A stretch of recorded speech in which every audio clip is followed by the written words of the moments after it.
અધૂરા પ્રેમની અધૂરી કહાની વિશે આપણે જાણીશું આજે, અને આપણે તમારી પાસે જાણીશું કે આમને કઈ માનતા રાખવી જોઈએ, કેવી માનતા રાખવી જોઈએ જેથી આ માનતા સફળ થઈ શકે। શું આપણે મેલડીમાં ચાલીને જવું જોઈએ જે ગામથી રહે છે ત્યાંથી, અથવા તો કોઈ બીજી માનતા રાખવી જોઈએ? એના પહેલાં આપણે લવ સ્ટોરી જાણી લઈએ કે અધૂરા પ્રેમની કહાની શું છે,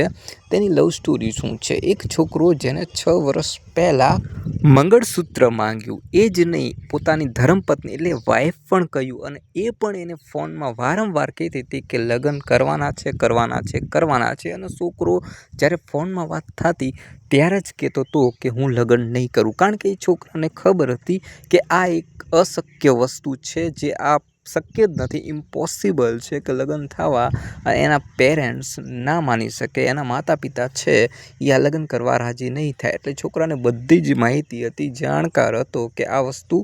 અશક્ય જ છે,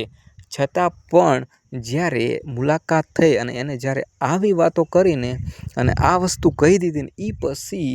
એ બેની વાતચીત પૂરી થઈ જાય અહીંયાથી, અને લગભગ 4 વર્ષ સુધી કોઈ જ કોન્ટેક્ટ ન થયો, કોઈ જ વાતચીત ન થઈ, કાંઈ પણ મેસેજ નહીં, કોઈ વસ્તુ નહીં, અને છેલ્લે 4 વર્ષ સુધી આ છોકરો રાહ જોતો રહ્યો। એને ઘરે પણ લગ્ન કરવાની ના પાડી દીધી। લગ્ન કરવાનું ના પાડવાનું કારણ એટલું જ હતું એ છોકરાનું, કારણ કે આ છોકરીએ આવું બધું કીધું હતું, એ છોકરાએ તો ઓલરેડી ના પાડી દીધી। પણ ટર્નિંગ પોઈન્ટ એ આવે છે કે જ્યારે 4 વર્ષ પછી જ્યારે એને લગ્ન કરવાની છોકરાએ ઘરે ના પાડી દીધી, એ પછી 4 વર્ષ પછી ફાઇનલી છોકરી જોડે એ છોકરાની વાત થાય છે, અને એ છોકરો જ્યારે એને વાત કરે છે તો પહેલાં જ આ જ મૂકે છે કે લગ્ન કરીશ, તારી સાથે લગ્ન હું કરીશ। પણ એ છોકરી છે એ પછી લગ્ન કરવાની ના પાડે છે। જ્યારે એ છોકરી લગ્ન કરવાની ના પાડે છે કે હું લગ્ન નહીં કરું નહીં કરું નહીં કરું, છોકરો ઘણો મનાવવાનો પ્રયત્ન કરે છે, બધી જ માહિતી આપે છે, સચોટ જવાબ આપે છે, અને દરેક વાત કરે છે કે એની જિંદગીમાં શું શું પ્રોબ્લેમ આવ્યા, એને કેટલું બધું ખોઈ નાખ્યું, પોતાના ચહેરાની હસી ખોઈ નાખી, જે એના શોખ હતા, જેની હોબીઝ હતી, દરેક વસ્તુ, એ પછી ડાન્સ હોય, ડ્રોઈંગ હોય, પેઇન્ટિંગ હોય, રંગોલી હોય, કોઈ પણ વસ્તુ હોય તે દરેક વસ્તુ તેને છોડી દીધી, અને એ છોકરીના જે વિચાર છે એમાં જ ખોવાયેલો રહેતો હોય, જે એને મંગળસૂત્ર માંગેલું હતું એના જ વિચારો કરતો હતો। અને ફાઇનલી જ્યારે આ વસ્તુ એને કીધી તો એને છોકરાને ખોટું લાગ્યું, પણ કદાચ એ છોકરો માની પણ ગયો કે જે 4 વર્ષ સુધી કોઈ રાહ જોઈ હોય, એટલો ટાઈમ આ વસ્તુ કરી હોય તો પછી ના પાડી શકે છે, તો એને એક્સેપ્ટ કરી લીધું, અને એ છોકરીને કીધું હતું કે મારા લગ્ન થવાના છે, અને બીજા જોડે મારા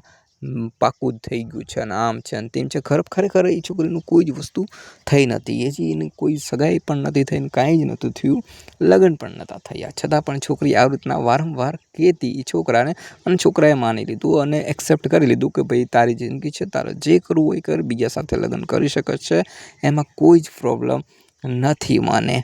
પણ પછી એક પોઈન્ટ આવ્યો જ્યારે છોકરાએ શાંતિથી કહી દીધું કે તમારે જો મારી સાથે દોસ્તી રાખવી હોય તો રાખી શકો છો, ના રાખવી હોય તો નથી રાખી શકતા, એની સિવાય જે સારા વિચાર છે એ પણ તમારે જો લેવા હોય મારી પાસેથી તો કેસે લઈ શકો છો, એની સિવાય કંઈ તમારે મદદ જોતી હોય તો પણ તમે માંગી શકો છો, બાકી આજથી હું તમને એક દોસ્તની નજરથી જોઈશ, એની સિવાય કાંઈ નહીં। એ છોકરાનો જ્યારે છેલ્લો મેસેજ હતો ને ત્યારે એ છોકરીએ પાછો ફરીથી એકવાર મેસેજ કર્યો અને કહ્યું કે એક વાત કહું, એક વાત કહીને જ્યારે વિડીયો કોલની શરૂઆત, 4 વર્ષ તો ઓલરેડી એના જે કહેવાય ને કે જે એની વચન હતા, જે એના પ્રોમિસ હતા, એની ઉપર એને નિભાવી દીધા હતા। ફરીથી પાછા જે 2 વર્ષ હતા, એ 2 વર્ષ કેટલું છોકરો રડવાનો હતો, કેટલું રોવાનો હતો, એના માટે વારંવાર રડવાનો હતો, કારણ કે ફક્ત ને ફક્ત એ છોકરી આ સમયની અંદર એને કદાચન કોઈ જ એની અંદર મનમાં શું હશે એ મને નથી ખબર કે એ છોકરીના મનમાં શું હશે શું નહીં હોય, પણ એ છોકરીએ જે આ છોકરાને એટલો હેરાન કર્યો છે, એટલો પરેશાન કર્યો છે, એટલો રોવડાવ્યો છે ને જેની કોઈ હદ નથી। કદાચન એ 1 મહિનો વાત કર્યો હોય થોડી ઘણી જેવી તેવી, અઠવાડિયામાં એકાદી વાર મેસેજમાં કે 2 વાર કે 3 વાર, અથવા તો ક્યારેક વિડીયો કોલ કરીને વાત તો શું કરે, એ કોઈ પણ સ્પષ્ટીકરણ નથી આપ્યું, કોઈ પ્રકારની વાત નથી કરી, ફક્ત વિડીયો કોલ, એ પણ મૂંગા, અને જે પણ પૂછ્યું એ કદાચન જે એ છોકરાની જાણકારી છે એ જ બધી લીધી, અને છોકરાએ દરેક વાત સાચી જ કીધી, એક પણ વાત તેને ખોટી ના કીધી, દરેક વાત એને સત્ય કીધી, છતાં પણ એને આ મોઢામાંથી એક શબ્દ ન નીકળ્યો એ છોકરા માટે. 4 વર્ષ તો ઓલરેડી હતા જ તે, પણ બીજા 2 વર્ષ એવી રીતને એને